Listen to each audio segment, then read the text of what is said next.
They will be identical content to support you as you build your application.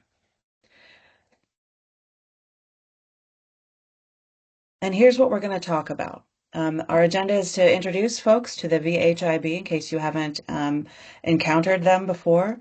We're going to give an overview of this grant program and talk about the changes that we have made this year. We're going to dive into a little bit more detail about the application process. And as we look further ahead, we'll talk about the budget categories that you'll require if you're invited to submit a full proposal. We'll look even further into the future and talk about implementation. Then we'll end with some Q&A. As you go through, if you have a question, please drop it in the chat. Garrett will be manning the chat and making sure if he can answer the question while we go through, he'll do so, or we'll make sure to start with those at the end. And as noted, for those of you who are late joining, and I love that we're still continuing to have brand new folks join us. We have muted everybody. If you are on a telephone and can't access the chat feature, let us know. We'll be using the chat feature during to answer questions, and then at the end have a Q&A session where we'll make sure that everything gets answered. I expect it'll take almost a half an hour to get through all of this and into the Q&A section. So to begin talking about the Virginia Horse Industry Board, it's one of 16 agricultural commodity boards in the Virginia Department of Agriculture and Consumer Services. It was created back in 1994 through a combination of legislation in the Virginia General Assembly and a statewide referendum. All of its meetings are public. They meet at least quarterly, but right now they're meeting a little bit more frequently than that. As noted, it's supported by a program manager, that's Garrett Petro, and now a grant budget manager, that's me. And we anticipate that an executive director may join the team via contract in coming weeks. These are your Virginia Horse Industry Board members.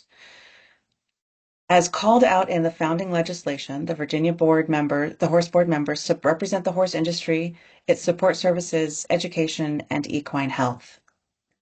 Per that legislation, 4 of them are presidents of the state's largest horse membership organizations. You can see those called out in the list. Another person by the legislation is the equine extension specialist from Virginia Tech, and also the Commissioner of Agriculture serves a non-voting ex officio role. The other half of the 12 board members are appointed by the governor. 4 of them are intended to be at large from recommendations made by the remaining statewide horse breed or use organizations. One of them is intended to represent the support services or the professional community, and by that we mean feed manufacturing or sales, pharmaceutical sales, horseshoeing, marketing, veterinary services, and the like. And finally, one is intended to be an individual commercially involved in the horse industry, for example, a trainer or a manager. All the appointees serve 4-year terms, and they can serve up to 2 consecutively. They come from all over the state, and this year many of them are new to our board. The founding legislation also gives the horse board this responsibility for the promotion and economic development of the equine industry in the Commonwealth. They are authorized to do this list of 7 things, plus enter into contracts and agreements to accomplish these purposes: producing economic reports, developing a directory, funding educational programs and research, media liaison, collecting, analyzing, and distributing data on the horse industry. To do this, they spend the Virginia Horse Industry Promotion and Development Fund. This is funded through 3 sources of revenue. First is the equine infectious anemia test, the Coggins test. $1.50 on each test is collected by the state veterinarian's office. Next, all licensed equine feed manufacturers pay $3 a ton, which is 75 cents per 50-pound bag of manufactured feed sold or imported for sale in Virginia. And finally, the Virginia Racing Commission collects 5/100% of the amount that is retained by wagering licensees on live horse racing conducted in the Commonwealth. All of that funds the Virginia Horse Industry Board's activities. So let's talk now about this year's grant program. The Horse Board is updating its grant-making approach this year as they implement some strategic planning that may impact grants in future years. So if you have worked with the Horse Board in the past, this grant program this year is different, and it may also differ from grant programs that come in the future. But what we're doing this year is intended to meet industry needs broadly that align with the Virginia Horse Board mission. Eligibility is broad. Essentially, any Virginia organization, public or private, for-profit or not-for-profit, as long as they have an employer identification number issued by the IRS by their award date. And this is a foundational element for any business or organization. The scope is also broad. Anything within the Virginia Horse Industry Board mission, and that mission is the promotion and economic development of Virginia's equine industry. You might remember that from a slide or two ago. This year, the grant size is not capped. There is no per grant cap. The Horse Industry Board has made $500,000 available and anticipates making up to about 60 awards. Grants will be evaluated based on their impact on the mission, the reasonableness of their budget, and the feasibility of the project, of executing the project. That third one will come into play during the full proposal. The period of performance is going to be a little bit shortened. We expect to make awards in March. And so from the date of award through the end of 2026 is when the period of performance will be. And the reason for that is so that next year we can align the grant year with the calendar year and have 2027's grant start January 1st and end December 31st.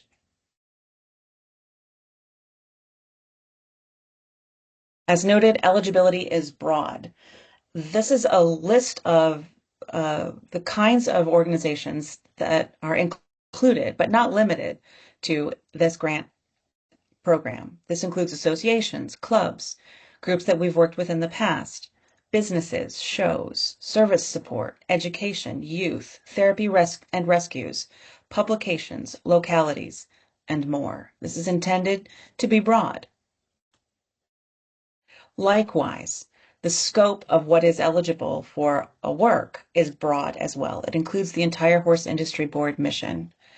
I'll repeat that they're undergoing some strategic review, and in the future, I expect that they may select specific areas to focus on in priorities.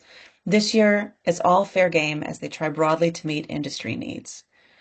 So some examples of how the Horse Board has thought about their mission in the past and how they think about it include expanding access and opportunities for all riders, specifically attracting new people to the Virginia horse industry, including youth, whether those people are within or beyond Virginia. Educating and connecting the industry. You heard me say that we are collecting, analyzing, and sharing information and strengthening connections within industry, and also educating and training those people who are inside the industry, our stakeholders in the industry. The Horse Board looks to drive growth, research on addressing needs in the industry, or things that would enhance the infrastructure of the state, solve problems that we're experiencing, or enhance the well-being and health of these majestic creatures. Finally, marketing remains a priority. In the past, this was the sole focus of the grant program, and it remains a focus of the grant program. Mission-driven marketing, outreach, and promotion projects are definitely of interest to this board. But even though it is broad, it is not universal. There are still some things that are out of bounds. Grants are not investments to benefit an individual or a firm, to develop your business or develop your product. This grant program is intended to benefit the industry writ large. So as you're developing your grant idea, think about how your project serves the goals of promoting and developing the industry. How does you receiving the funding and doing the project that you want to do advance those larger objectives? Because it's state funds, these are not for lobbying or legislative efforts.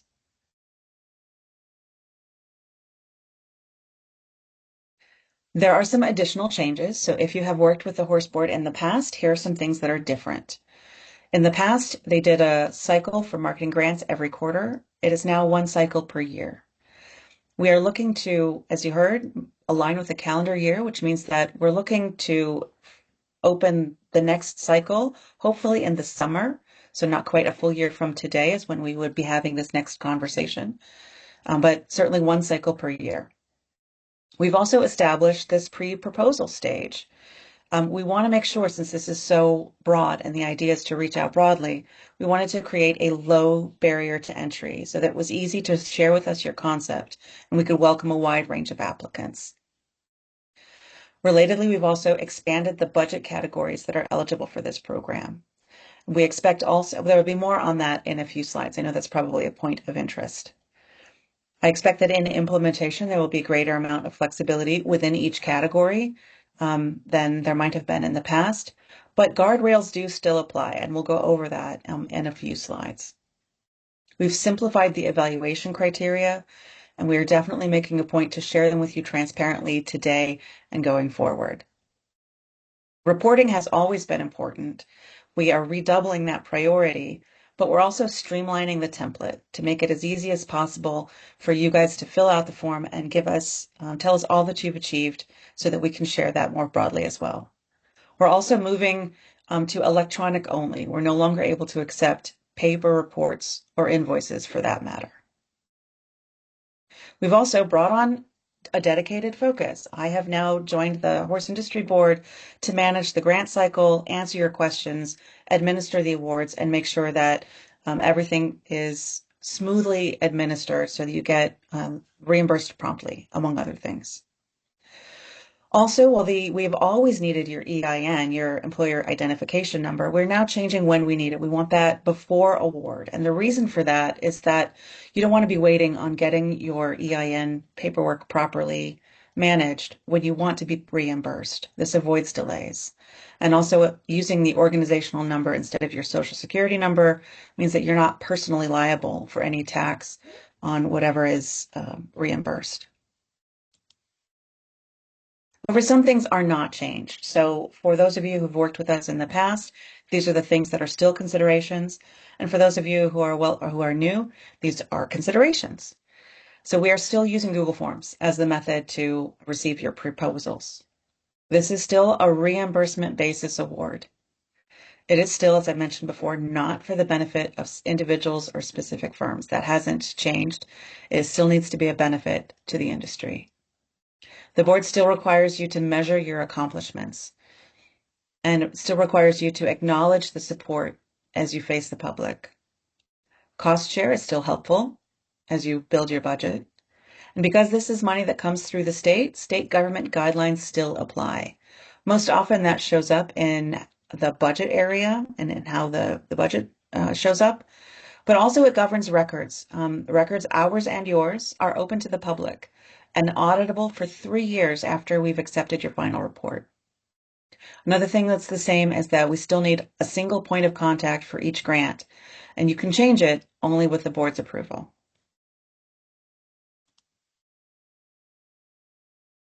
So let's talk now about the application process, which as noted is now in the pre-proposal. We have 2 stages now, pre-proposal and full proposal. And we are currently in the pre-proposal stage. So again, I'll repeat these. You've heard them now. This is, I think, the 3rd time for some of them, but it's worth repeating. Some considerations to bear in mind as you think about your proposal.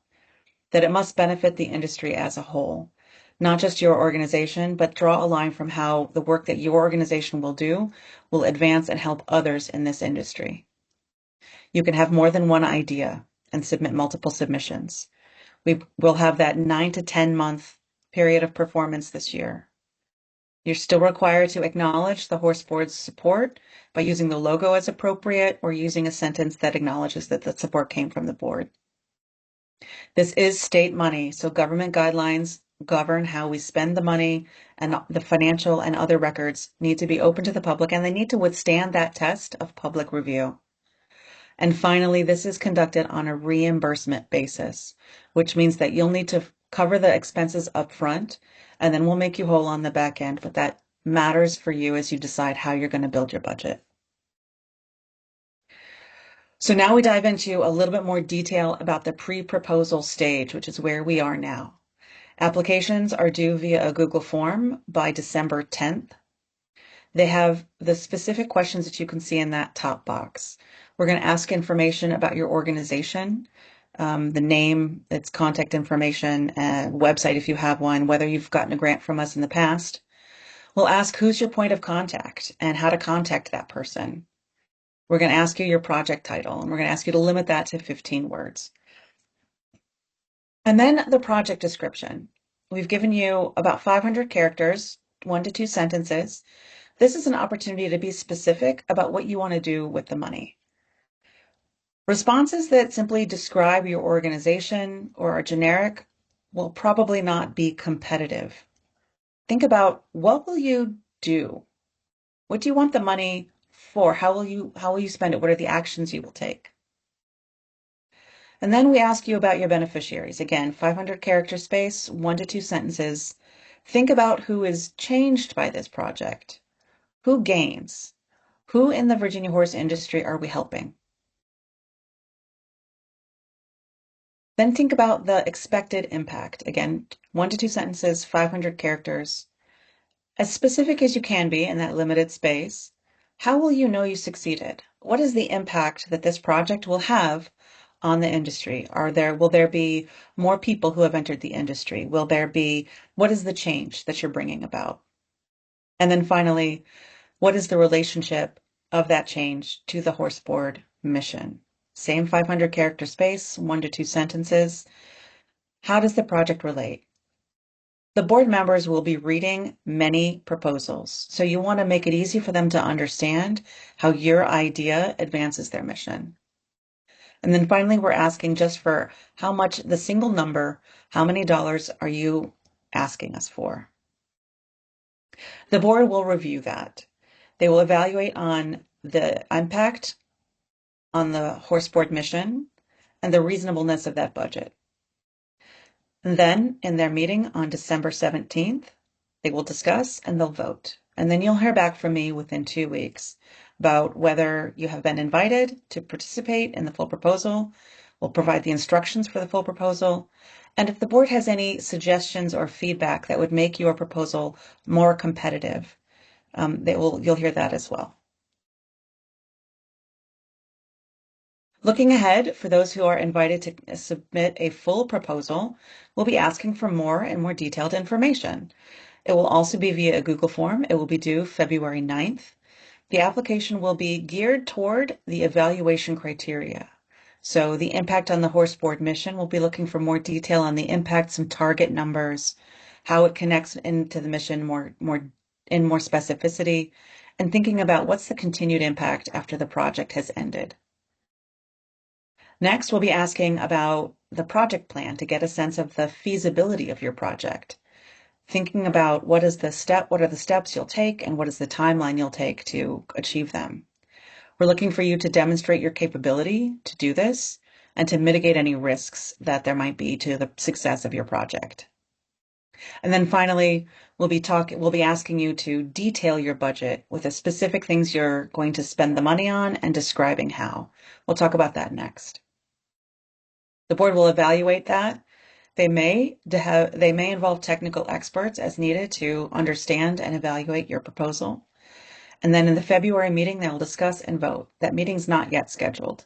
And then you'll hear back within 2 weeks, including if there's any board feedback or suggestions. So the budget, the expense categories. As noted, there are more categories of expenses that are included in this year's competition. Even though here in the pre-proposal stage, we're not asking for this level of detail, we want to plan for success. And so that's why we've included the instructions that will be necessary in the full proposal here in this pre-proposal announcement so we can avoid unpleasant surprises. So let's walk through these. Personnel and fringe relate to the costs of your organization's employees and the direct time they spend working on this project. Contractual services are if you hire a consultant or somebody who's not an employee, or if you use a service for repair or shipping or something like that, Or if you're purchasing goods, sometimes that falls under a contractual service. Travel is now a reimbursable expense, things like mileage, per diem, or flight costs. But importantly, they need to be compliant with U.S. General Services Administration, GSA, guidelines. The details of that, if you're not familiar, can take a whole presentation by themselves. We'll provide more detail as needed for those who are invited to submit. But for now, the takeaway is travel expenses are permissible, but they must follow GSA guidelines. The material and supplies category. These are items or consumables that are used for the project. They cost less than $5 a piece. So for example, feed, pencils and pens. If you need to use awards to advance your program's objectives, this is the category to put those kinds of things. And then we have the other category, which is anything that doesn't fall into one of the other categories and is all as long as it is allowable. So let's talk about what is not allowed. Equipment is not allowed. Equipment is defined as costing more than $5,000 and being useful for more than a year. It can be rented, so it is possible to rent equipment for the purpose of the project, but it is not possible to purchase it. Indirect costs are not applicable. So for example, personnel costs that are not directly associated with the project, or overhead costs like human resources, IT, rent, those are not permissible. Entertainment costs or gifts, also not permissible. The horse board is choosing to disallow insurance, cancellation fees, and alcohol purchases. So even though we have expanded significantly the things that are eligible under this grant program, there are still some guidelines and guardrails. So looking even further ahead, if you have been selected at the February meeting, you will receive an award letter, probably in March. This will detail the grant terms and conditions. You'll need to sign and return it within 30 days, and that award signature is a binding acceptance. This is also the time when you'll provide your EIN number if you haven't before, and your Commonwealth of Virginia version of the W-9. Doing this now allows it to not drag out your payment when comes time to reimburse you. And then your period of performance begins, and it continues through New Year's Eve. It's important to say that if the state government fails to appropriate or allocate sufficient funds, this award can be terminated, but we have no knowledge of that happening in the past. And we expect it to be unlikely. Here is a sample award letter. It will be approximately 3 to 5 pages. It will include the project title, its budget and the budget categories that comprise it, the period of performance, your point of contact, our point of contact, the reimbursement process, the change process, the reporting and acknowledgement requirements, audit requirements, the termination process, and the non-discrimination prohibition. And then during implementation, just to give you a look further ahead, the way that you'll acknowledge the horse board support as appropriate if you're doing anything facing the public, we'll provide you the logo and the media kit, and you can see the example there. And you could use a sentence such as, "This program is supported by a grant from the Virginia Horse Industry Board." We'll also provide you a report via a template. It will be streamlined from prior years. We'll have more details in the full invitation. We're still working on exactly what that will look like. It will be important. It will be required to be reimbursed. And we're working to make it easy on you as well. When it is time to be reimbursed, what you provide to us is an invoice. We'll have a template if you need one, along with backup and receipts for all of your expenses. Then I will review that for compliance with what was approved in your proposal to make sure that you are up to date on all your required reports and that anything that requires horse board acknowledgement is kosher. And then after all of that is in order, you'll be reimbursed 30 days later. We will hold that final reimbursement until we receive your final report. It is possible during the course of the grant, because life happens, sometimes you need to change things. With board approval, you can change your point of contact, you can move money between categories of your budget, and you can extend a period of performance. And that is all we have prepared to talk with you about today. Look forward to your questions.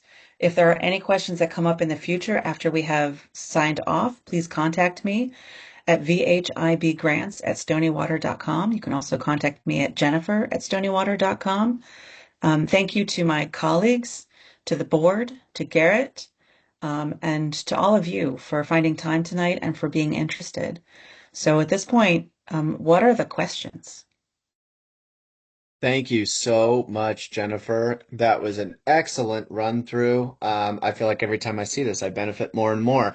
So I hope everybody that's on the call benefited as well. Just jumping right into a little bit of Q&A. We do have some action in the chat, and I'm more than happy to peel on over there and start running through this. So first and foremost, Samantha Richards, on the note of entertainment costs under allowable expenses, asked, would entertainment costs include hospitality at a horse show? Great question. This is kind of a gray area. So there needs to be a program purpose. If you are providing hospitality that advances the purpose of the grant, and you can justify why it's necessary in order to achieve that purpose, then it can be allowable. So what I would challenge you to do is in your proposal, this would be at the full proposal stage, describe that. Make sure that the reason for why that's necessary is described and clear so that it can be an allowable expense. Perfect. Thank you so much, Jennifer, for that little explanation. Let me jump back into the chat and see here. Samantha, thanks you very much. We're rolling down to Sufanelli, who's asked, will VHIB consider contracts as well as grants? And this is also under allowable expenses. Oh, so under allowable expenses, yeah, contractual supplies is a whole category. So if you're purchasing something through a contract, then that is definitely an allowable expense. You just, when the time comes in the budget, you just need to list it, say what it is, and describe why you're doing it. If the question is whether we will issue a contract to you instead of a grant, this is a grant program, and so we're really encouraging everyone to use this grant opportunity to the maximum extent possible. Perfect. Thank you so much, Jennifer. It looks like Sue's received that. Thank you, Sue. Moving down, I see Laura Crump Anderson has asked, can we request a copy of the slides? And I can very easily say yes, Laura Crump Anderson, we are actually recording and transcribing this session here for our own learning purposes, but also to ultimately post on our website where you guys can access this and review the information. So we will certainly have the slide deck available as well as the video recording of tonight's session. For anybody else that has, might be interested in doing a round two or knows anybody else that might be interested in a future session, we're also offering this on November 19th. We'll review the same information, same way, same form. That'll be from 12:30 p.m. to 1:30 p.m. So that'll kind of hold more of a lunchtime session. So just if anybody's curious, go ahead and reach out to me the same way you did for this session, and we can square you away for that one. Let's see. Joe M. Has asked, do you have any examples of past projects that have been awarded grants? I'm And happy to field this a little bit, Jennifer. I'm happy if you jump in and want to talk on this as well. I don't really mind. I'll just say briefly before pouring it over to you, Garrett, that the most recent grants that the horse board has issued are different. The prior grant program was for marketing projects that were capped at $5,000. And so we have some examples of that we could probably share, but they may not be as relevant. They're not going to illustrate the breadth of what the current competition does. Going back into the past, there may be some others, but again, I don't know how good this year marks a transition, and so what was done in the past may be less useful as a guide than otherwise. Garrett, anything to add or I think correct? that was I think that was a great review, Jennifer. And I will second everything that you just said to Joe, who's inquiring. Joe, just to kind of give you a quick example, Jennifer mentioned that the previous grant projects were always marketing focused.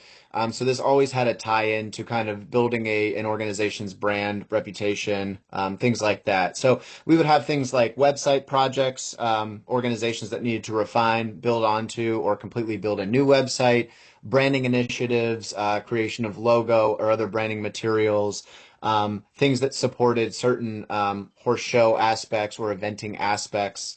But again, the breadth and depth goes pretty far. And as Jennifer said, a big point of what we're doing here is revising a lot of what we've done before and opening this up quite a bit wider to see what kind of ideas we're getting solicited with. So, I'm happy to give you those marketing examples. And if you can think of a marketing function, um, it probably fell under that previous iteration.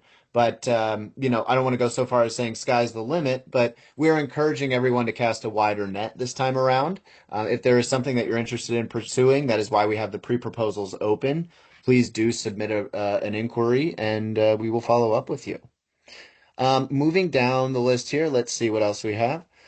So Samantha Richards has asked, is the requested grant amount changeable? For example, if we ask for more money than you are willing to offer, will the board lower the amount? I'm not sure I understand that question. Samantha, can you rephrase that for us? Are you essentially asking about the blanket amount requested in the grant, or are you inquiring about retroactive changes to an amount that's been awarded? And can we lift her microphone so she can talk with us? She says yes, a blanket amount. So you know what? Actually, I'm going to go back and Samantha, let me find you, and maybe you can elaborate more. I'm just going to find you in our attendee roster and unmute your microphone. So give me 1 minute because we got a lot of folks in here.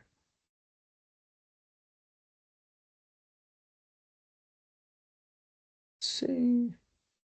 All right, Samantha, I've gone ahead and enabled your microphone. If you want to unmute yourself and ask your question out loud, I invite you to do so. Okay, thank you so much. I'm sorry I'm not being very articulate with my You are question. fine. All Um, good.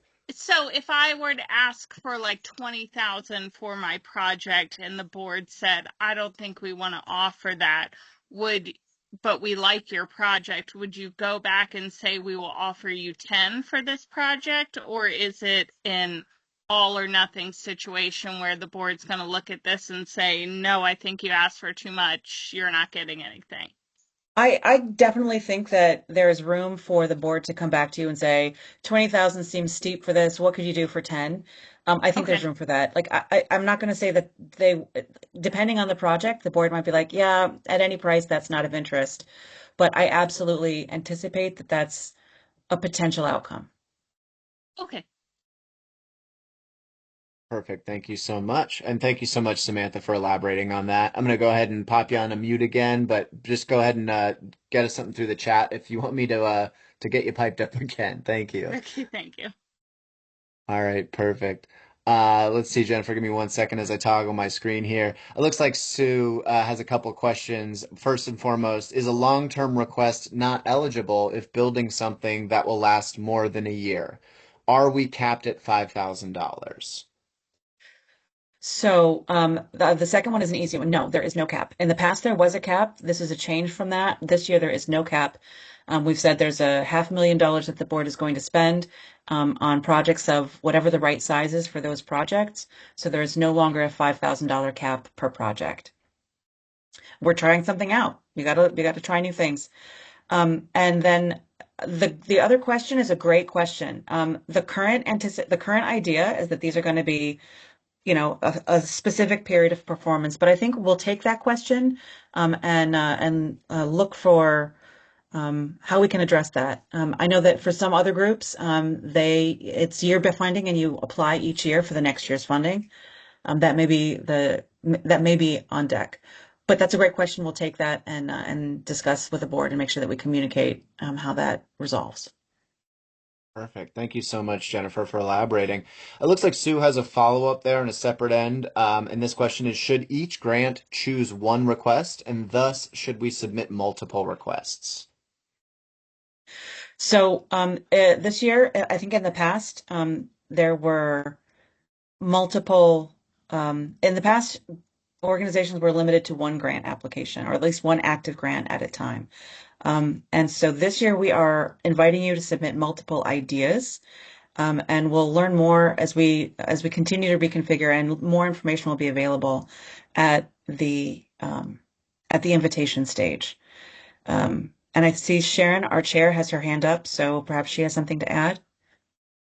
Perfect. And you know what, Jennifer, thank you so much for letting me know. I was over at our question screen. Let me go ahead and locate Sharon here as one of our attendees. Sharon, I'm going to unmute you very briefly. Just give me 1 second. I think Sharon will still need to unmute herself. Yep, I was going to say, Sharon, I think you're good. I think you're enabled. Yep, Okay. there you go. All Thank you, right. everyone. I just wanted to go back to Sue's question, which is a long-term request not eligible if building something that will last more than a year? And I think maybe that was misunderstood. We do have a cap on of $5,000 on building or equipment, correct? Yeah, so equipment costs are Right. defined as anything that a piece of equipment is defined as something that costs $5,000 and lasts more than a year. And we cannot purchase equipment. You can rent equipment. And then if you're building is a broad word, you might be doing, um, building a coalition. Um, that if you're building something that is intangible and will take you more than a year to really build it to fruition, or sometimes research projects take more than 1 year because you need to repeat things. Um, those are things that I don't know that we've discussed that, and so we'll probably need to get back to you on. Correct. And if we're talking about building a structure, that's another challenge for us. Yeah, that is a challenge. Correct. And so that might actually foray us nicely. And thank you again, Sharon and Jennifer, for the assist there and coming in to answer that in tandem. It might foray us nicely into a follow-up we have here, excuse me, from Susan Ralston, who's asked, will you consider infrastructure investments like digging a well on preserved land for water for horses who use equestrian trails? That's a great question. I think that hits right at a gray area for us. I don't know the answer. I think that hopefully what we've got is a low enough barrier to entry that if you have an idea that you want to put in, you can put it in, and we'll do the hard work of making that decision when the board convenes in December. Great. Thank you, Jennifer. And as Jennifer said, just to back that up, we're still doing a little bit of finding through this. The board is still kind of recognizing structural elements that maybe aren't in play right now, but can be refined as some of these proposals are submitted. So we are reliant on you as the constituents to submit these proposals and give us some ideas, give us some things that fall outside the box. We certainly look to follow up with you and see what we can do in any arena. Sharon, our board chair, has her hand raised. I just want to make sure that, Sharon, if you do have something to say, your mic is enabled. If you just unmute it yourself, you should be clear to speak. There you go. I accidentally still had it raised from the Oh, last okay. time. That's Very fine. relatable. That's very But fine. we We do don't have mind giving you a little attention either way. That's fine. okay, thank you. Thank you, Sharon. Excellent. Circling right through, it looks like we answered Susan's. Sue has followed up again, so I think this is going back to kind of the construction property question. So she says, building a structure, when will we know if this is okay if under $5,000? Yeah, Sue, I'm going to ask you to unmute yourself, and maybe Garrett can enable that Yep. so that because I want to Give make me sure I'm understanding what your question is. give me 2 seconds and I will get it. Miss Sue, give me 1 second here. And Sue, I've gone ahead and enabled you. If you want to go ahead and unmute yourself, go ahead and shoot away.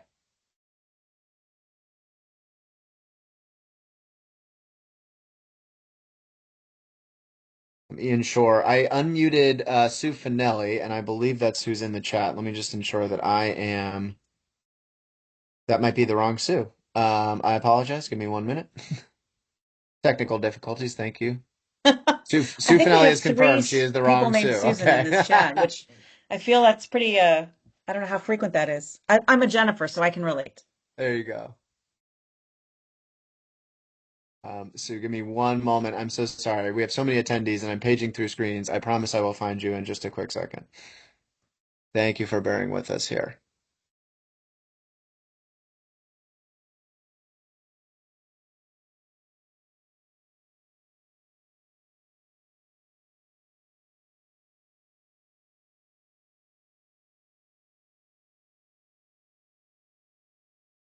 Ah, there we go, Sue. All right, Sue, I'm so sorry. Go ahead and unmute yourself and fire away. Sue, I'm sorry, you're still muted. There's probably an icon in your window, maybe in the upper right, the microphone icon, and probably a slash through that. But if you go ahead and hit that, it should re-enable your microphone. Okay, can you hear me now? Yeah, you got it. Okay, great. Nailed it. Thank you. Okay, great. Thanks a lot. No I'm just problem. thinking in terms of something like a classroom within the structure for teaching purposes, educational in the community, or lighting to expand people after work being able to come in, things of that nature. If those kinds of things are eligible. I think that's a great question, and we are struggling with that a little bit ourselves. So I would encourage you to, if it's something that you think is necessary, make the case for it, throw it in, and we'll do the hard work in the pre-proposal stage of, determining where that line is drawn. And thank you for participating as the board does the hard work of reconfiguring it. And the kinds of projects that you're bringing to the board are going to be helpful as they continue to strategically to refine their strategy and determine what they should be focusing on in future years. So even if this is something that doesn't end up being funded in this grant cycle, it's useful for the board as they determine how they want to engage going forward in future years. So I hope, I don't know if that's the answer you were looking That for, helps. that's what we've got.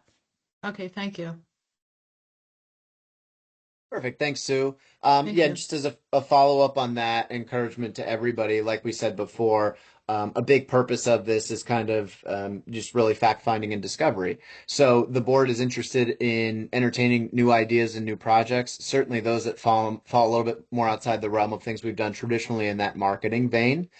So if there is something that maybe operates in a little bit of a gray area right now, please don't be discouraged. That's why we have the pre-proposal stage. We encourage you to go ahead and submit that our way.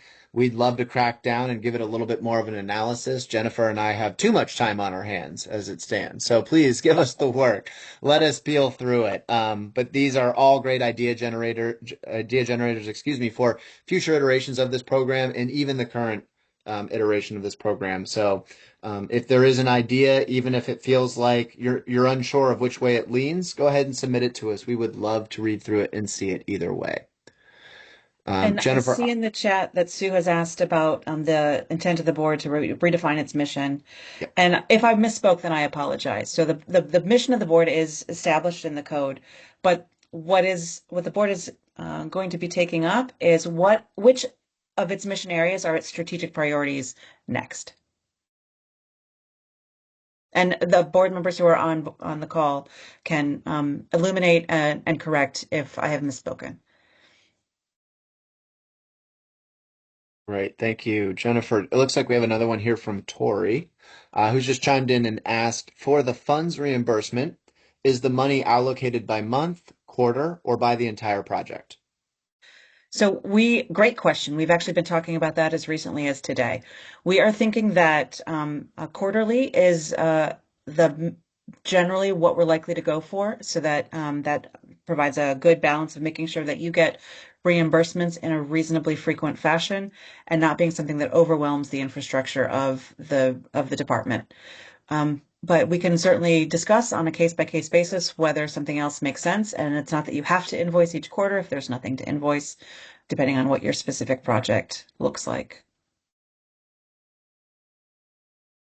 Great. Thank you so much, Jennifer.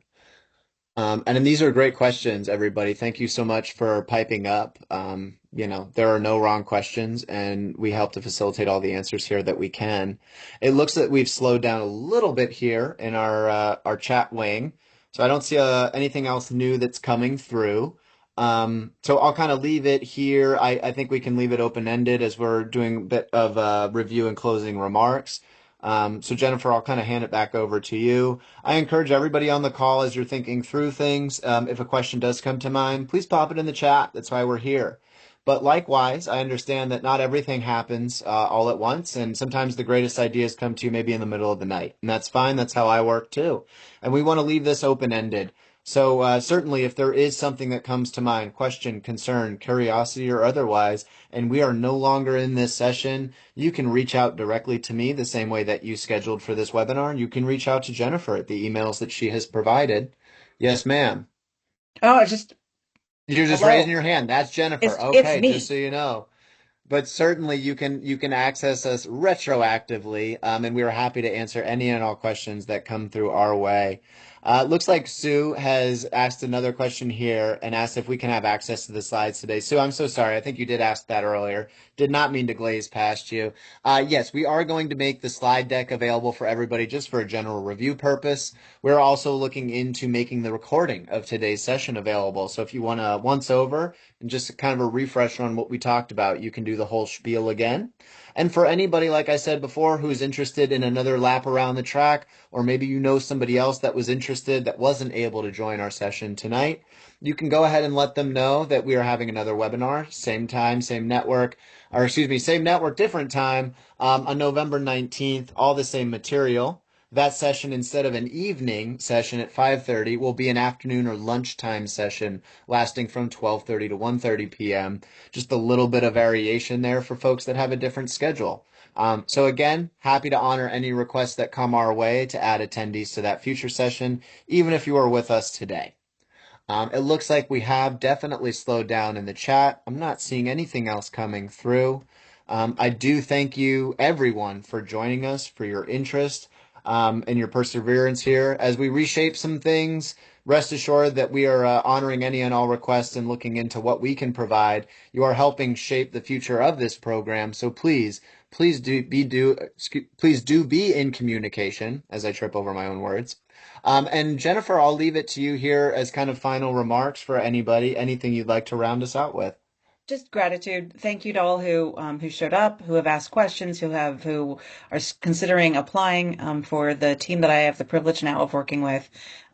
It's an exciting time, and if there's anything that we can do for you, any questions you have, please don't hesitate. Do reach out. Thank you. Huge thank you for everybody on the call. Just again, I know it takes a village, it takes a lot of time. This is commitment. You all have a lot of irons in the fire. So we're very grateful. Please keep submitting your ideas and your concepts. Please keep in communication with us, and we look forward to chatting with you soon. Thank you so much.